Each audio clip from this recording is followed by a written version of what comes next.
Going to take you live to Sydney now, where New South Wales health authorities are providing a COVID update. Premier Dominic Perrottet speaking now. In keeping people safe, in providing essential health care to those not just with COVID, but more broadly with a health system that is under pressure.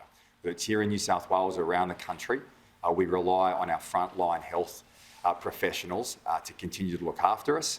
They have done an amazing job over the past 2 years. And as we move through what will certainly be a challenging 3 to 4 weeks for our state, we will rely on them more than ever to continue the great care, the great compassion in which they look after every single person right across the state. So can I thank every one of them on behalf of the people of New South Wales.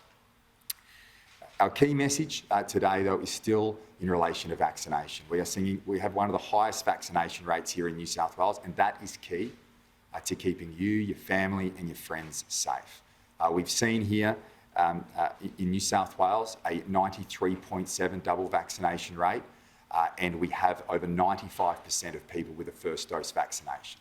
I say to anybody out across New South Wales today who've received that first dose vaccination and is eligible for your second dose vaccination, please go out and make the effort to get it done.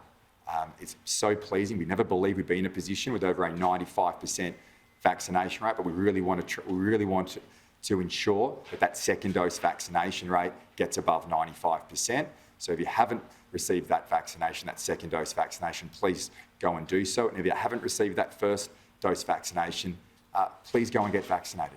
The numbers don't lie. If we look at ICU numbers, if we look at hospitalisation numbers, there is no doubt, it is very clear that vaccination is key to keeping you safe. Our booster shot campaign continues right across the state. We have 40 centres open. In the last 24 hours, over 15,000 third dose booster shots were administered in our facilities across New South Wales, over 320,000 now across our state. And as we head into mid to late January, we'll be seeing just in our centres alone around 300,000 booster shots per week administered. As I've said in the past, you can have that booster shot administered at your pharmacy, your GP, or at one of our centres simply because you've had your vaccination shots in either in a hub or your GP, your pharmacist. You don't have to go back to the same place. Please make those appointments. And as of tomorrow, and Dr. McAnulty will speak to this as well, as of tomorrow, we will be rolling out vaccinations for children aged between 5 and 11. That commences tomorrow. Many people have made those bookings, and that is key as well as we move through this next phase. So we've also announced that in addition to the 50 million rapid antigen tests that we have procured, that we will be procuring an additional 50 million as well to take those rapid antigen tests procured by the New South Wales government to 100 million.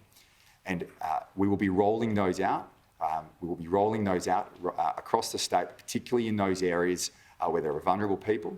We're already at the moment, as of today, have been reaching out to remote Aboriginal communities with those rapid antigen tests. These tests will be crucial to ensure we get kids back to school day one, term one. We are finalising our back to school plans at the moment. This will be a core tenet of those plans of getting kids back in the classrooms. We are completely committed to doing that. That is exactly the focus of the New South Wales government. It is crucial that kids are back into school on day one, and that is our focus. And we'll be raising those plans with the federal government at National Cabinet later this week. And we will, once we've finalised those plans, we'll release them to the public so that parents right across the state can have confidence that we'll be able to achieve ensuring that kids are back on day one. There will be bumps along the way. There will be challenges as we move through this return to school program. But ultimately, we can't let perfection be the enemy of the good. We need our kids in class. It is very, very clear that that is the best approach to take. And we are committed to doing that. And our booster campaign and through our rapid antigen test that we have procured, that will play a key role in ensuring that we can achieve that outcome. We've had the first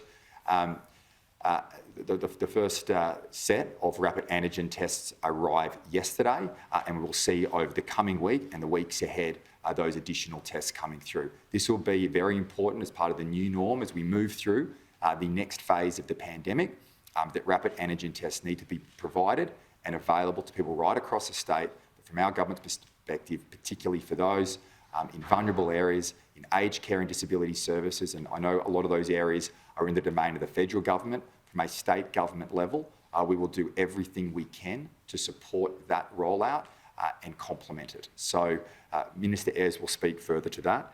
The other change we made today from New South Wales Health is an exemption for close contacts in essential food distribution networks. We had a similar approach during the lockdown period in relation to essential workers, and what that will mean if you are deemed by your employer in an essential food distribution network or manufacturing, that through the provision of a rapid antigen test on advice of your employer, you'll be able to return to work if you are asymptomatic. So that change comes in effective immediately today.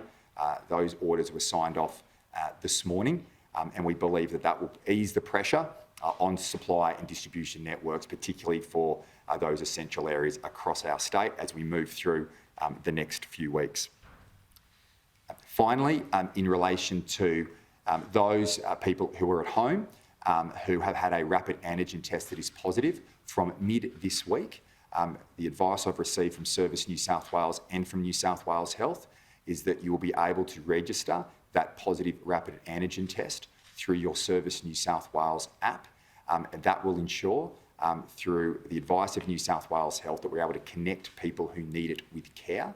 So it's not simply for the purpose of registering case numbers, it's for the purpose of connecting those people with underlying conditions with care. As the Prime Minister has also said, if you do have underlying conditions, then please contact your GP if you have any concerns, but we believe this program will assist. We'll have further to say about that over the course of the week, but obviously in circumstances where you've received a rapid antigen test and a PCR test that is positive, there will be no need for you to register through Service New South Wales because your details will already be connected to New South Wales Health through that PCR test process. So before I pass to Dr. McAnulty to give a public health update, and then to Dr. Nguyen to talk about the work that is occurring right across the state in our hospitals and the fantastic work that our nurses and doctors are doing day in, day out. There is no doubt for our state that this is a difficult time, just like across the country and just like across the world.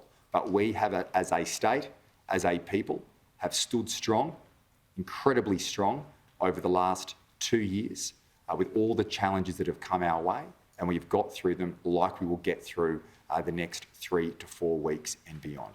If we can continue, and speaking to the nurses today about their experience with patients coming in what has been a difficult environment, the kindness and respect that is being shown from people to our health staff, but if we can continue to show that kindness and respect to everybody across the state to maintain that patience, the people of New South Wales will come through this difficult time as strongly as we have over the last 2 years. I'll now pass to Dr. McAnulty for a public health update.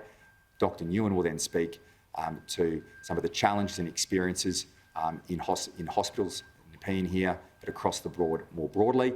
And then Minister Ayres will give some further information in relation to the acquisition of those rapid antigen tests and changes to close contacts in relation to food distribution networks.